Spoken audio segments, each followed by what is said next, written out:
Bismillahirrahmanirrahim. Bismillahirrahmanirrahim. Alhamdulillah, salatu wassalamu ala rasulihil karim wa ala alihi wa sahabatihi wa man tabi'ahum bi ihsan ila yaumiddin, amma ba'du.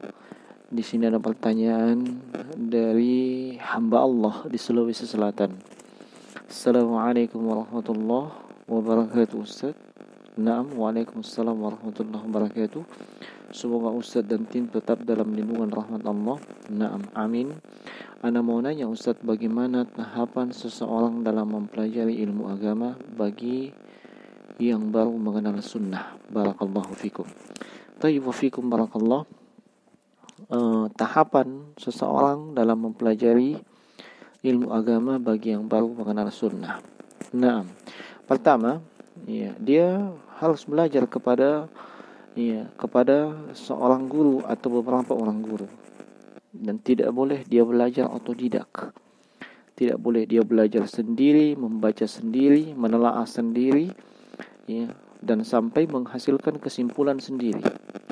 Ini bukan metodologi yang ada dalam Islam. Metodologi yang dikenal sejak dahulu, sejak zamannya Rasulullah sampai dengan saat ini adalah metodologi mempelajari ilmu syar'i itu langsung kepada seorang guru. Sebagaimana Rasulullah SAW itu belajar Al-Quran langsung kepada Jibril alaihi salatu wassalam, dan beliau diajari oleh Jibril alaihi salatu wassalam. Nabi tidak diberikan Al-Quran kemudian diperintahkan baca sendiri, dan seterusnya, tidak. Tetapi beliau diajari oleh Jibril alaihi salatu wassalam. Demikian pula dengan para sahabat ridwanullahu anhum ajma'in. Mereka belajar langsung kepada Rasulullah sallallahu alaihi wasallam. Padahal dimaklumi mereka ini adalah bangsa Arab, orang Arab yang paham dengan bahasa Arab, sebab itulah bahasa sehari-hari mereka, dan Al-Quran yang diturunkan itu dalam bentuk bahasa Arab, ucapan atau kalamnya Nabi juga dalam bentuk bahasa Arab. Tentu kita akan berpikir bahwa mereka tidak perlu belajar langsung, cukup mereka mendengarkan atau membaca Al-Quran sudah faham, cukup mereka mendengarkan ucapan atau kalamnya Nabi sudah faham. Tidak demikian. Mereka tetap belajar langsung kepada Rasulullah sallallahu alaihi wasallam, menghadiri majelisnya Nabi sallallahu alaihi wasallam. Demikian pula dengan generasi yang datang setelahnya. Terus demikian. Belajar itu tidak otodidak, tapi harus ada yang membimbing, harus ada yang mengajarinya. Dan guru atau yang membimbing atau yang mengajarinya ini tentunya dia adalah orang yang berilmu, memiliki ilmu dan dimaklumi hal tersebut. Naam. Kemudian dia adalah seorang yang memiliki manhaj yang lurus. Dia manhaj ahlus sunnah wal jamaah. Dia memahami Al-Quran dan As-Sunnah sesuai dengan pemahaman salaful ummah, sesuai dengan pemahaman salaful ummah atau salafus salih. Dan tidak boleh mengambil ilmu dari sembarangan orang. Muhammad bin Sirin rahimahullahu ta'ala itu pernah mengatakan, inna hadzal ilma dinun fanzuru amman ta'khuduna dinakum. Sungguhnya ilmu ini adalah agama, maka hendaknya kalian memperhatikan dari mana kalian mengambil agama kalian. Dan ucapan beliau ini dinukil oleh Imam Muslim dalam sahihnya, itu di muqaddimah sahih beliau. Naam. Dan Al-Imam Sufyan Ats-Tsauri rahimahullahu taala, beliau pernah memperingatkan, beliau katakan, man sami'a min mubtadi'in lan yanfa'hu man sami'a. Siapa saja yang mendengarkan ilmu dari seorang ahlul bid'ah, maka tidak bermanfaat apa yang dia dengarkan. Nah, dan para ulama setelahnya seperti Imam Ahmad ibn Hanbal rahimahullahu ta'ala, tatkala beliau ditanya dari siapa kita mengambil ilmu, maka beliau katakan boleh dari manusia seluruhnya kecuali dari 3 jenis manusia, yakni 3 jenis manusia ini jangan diambil ilmunya. Yang pertama kata beliau adalah sahibu hawa yad'u ilai, para pengusung hawa nafsu, pengekor hawa nafsu yang memperturutkan hawa nafsunya, bahkan berdakwah dan menyeru kepada hawa nafsunya. Au kadzabin fa innahu la yuktab anhu qalilun wala katsir, atau seorang yang dikenal sebagai pendusta.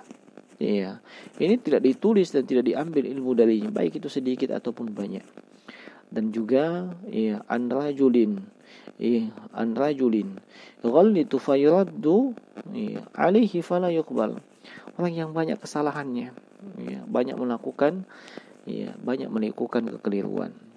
Kesimpulannya, diambil ilmu tersebut dari seorang yang dikenal sebagai seorang yang ahlus sunnah wal jamaah, dan dia memiliki ilmu. Dia memiliki ilmu dan juga mengamalkan ilmunya. Bukan hanya sekedar banyak hafalannya, Al-Quran, hadis, riwayat dan seterusnya, tapi dia tidak mengamalkan apa yang telah dia ilmui. Ini juga tidak benar.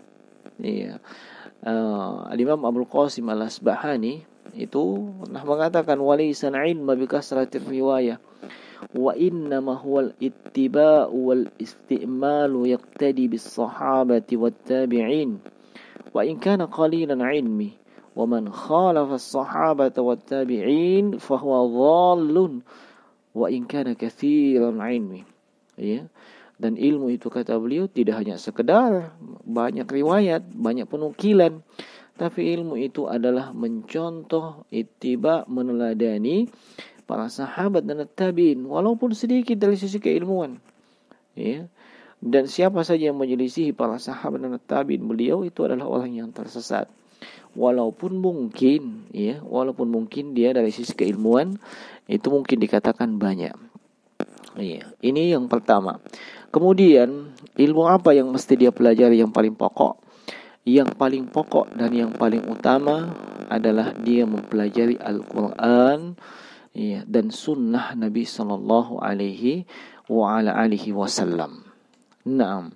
Dia berusaha untuk mempelajari Al-Quran, memperbaiki bacaannya, dan itu dia belajar kepada seorang guru yang dikenal berilmu dari sisi Al-Quran. Lalu dia berusaha untuk menghafalkan sesuai dengan kemampuan dia, baik itu Al-Quran maupun hadis. Al-Imam Al-Khatib Al-Baghdadi, sebagaimana yang kita dapatkan dari kitab beliau Al-Jami' li Akhlaqir Rawi wa Adabis Sami', beliau katakan yang bagi talib ayyabda bi hifdzi kitabillah azza wajal idh kana ajallan ulum wa aulaha bis sabaq wat taqdim. Seharusnya penuntut ilmu itu memulai ketika dia mau belajar dengan menghafal Al-Quran. Sebab itulah ilmu yang paling mulia dan paling utama untuk diprioritaskan untuk dipelajari. Summa alladhi yatlu al-Qur'ana min al-ulumi ahadithu Rasulullah sallallahu alaihi wasallam wa sunanuh. Kemudian setelah itu dia berusaha untuk menghafalkan dan mempelajari hadis-hadis Nabi sallallahu alaihi wasallam. Fayajibu 'alan nasi talabuha idh kanat ussa syari'ah wa qaidatuha. Maka wajib bagi manusia untuk mempelajarinya. Sebab itulah pondasi dari syariat dan kaidahnya. Ini yang paling pokok. Yang pertama, Anda hafal, pelajari Al-Quran dengan baik dan benar. Kemudian berusaha menghafalkan dari Al-Quran sesuai dengan kemampuan Anda. Demikian pula dengan hadis-hadis Rasulullah sallallahu alaihi wasallam. Sebab seluruh ilmu dan beserta cabang-cabangnya itu sumbernya dari dua hal ini, yaitu Al-Quran dan As-Sunnah. Dan kemudian dia hendaknya fokus ketika belajar. Dia ketika mempelajari sebuah cabang ilmu, ya, dia konsentrasi dan fokus untuk menguasai cabang ilmu tersebut dan tidak main comot kiri kanan. Ya, sebab ini seperti yang diungkapkan oleh Syekh Muhammad bin Shalih Al-Utsaimin, hadza yudayyi waqtaka, wa yushattitu dhihnaka. Itu akan membuang waktu dengan banyak. Naam. Dan itu akan membuat pikiranmu tidak akan terfokus. Comot sana, comot sini, ambil sana, ambil sini. Tidak demikian. Tapi dia berusaha memperkokoh pengetahuannya pada satu cabang ilmu, dan kemudian barulah dia beralih kepada cabang ilmu yang lainnya. Lalu yang berikutnya hendaknya dia berusaha mempelajari mulai dari dasar, yakni mulai daripada kitab-kitab yang kecil, matan-matan yang ringkas. Dia berusaha untuk membangun khazanah ilmiahnya dan memperkokohnya dari hal-hal tersebut. Jangan dia pindah ke kitab-kitab yang lebih tebal atau kitab-kitab yang di atasnya sebelum dia kokoh di ilmu-ilmu dasar tersebut. Kemudian yang berikutnya hendaknya dia berusaha mengetahui, mempelajari dan memahami pokok-pokok dari permasalahan dan kaidahnya. Pokok-pokok permasalahan dan kaidahnya. Kalau dia mampu mempelajari ilmu usul dari seluruh cabang ilmu syar'i, baik itu usulul tafsir, usulul hadits atau mustalahul hadits, dan kemudian usul fiqh dan juga qawaidnya, maka itu yang paling tepat. Para ulama menyebutkan man hurimal usul hurimal usul. Siapa yang terhalang atau diharamkan dari ilmu usul, pokok-pokok, maka dia akan terhalang atau diharamkan mencapai maksud dan tujuannya. Nah, kemudian yang berikutnya permasalahan yang dia hadapi ketika dia belajar yang dia tidak pahami, hendaknya dia berusaha untuk bertanya kepada gurunya atau kepada kawan belajarnya. Nah, dan jangan dia membiarkan hal tersebut kemudian membuat kesimpulan sendiri. Dan yang paling terakhir yang tidak kalah pentingnya adalah dia menghiasi dirinya dengan adab-adab yang dituntunkan dalam syariat. Dan ini yang paling ini yang pokok. Sebab para ulama terdahulu itu sangat menekankan namanya adab. Nah, baik itu adab kepada Allah berupa mentauhidkan Allah, tidak menyekutukannya, dan seterusnya, maupun adab kepada makhluknya Allah Subhanahu wa taala. Baik itu manusia secara umum maupun kepada kaum muslimin. Termasuk adab kepada Rasulullah, adab kepada sahabat, dan adab kepada para ulama dan adab kepada orang berilmu. Banyaknya timbul permasalahan di zaman ini disebabkan sebahagian penuntut ilmu itu qillatul adab. Mereka minim sekali dari sisi adab. Naam. Mereka tidak faham Al-Quran, tidak menghafalkan Al-Quran, bahkan mungkin bacaan Al-Qurannya tidak beres, tidak tahu hadis sepotong dan seterusnya. Tapi begitu berani menjatuhkan orang-orang berilmu, begitu berani menjatuhkan para ulama. Ini semua menunjukkan rendahnya adab mereka dan metodologi belajar mereka yang keliru. Nah, ini secara ringkas insyaallah taala, mudah-mudahan bermanfaat. Wallahu taala alam.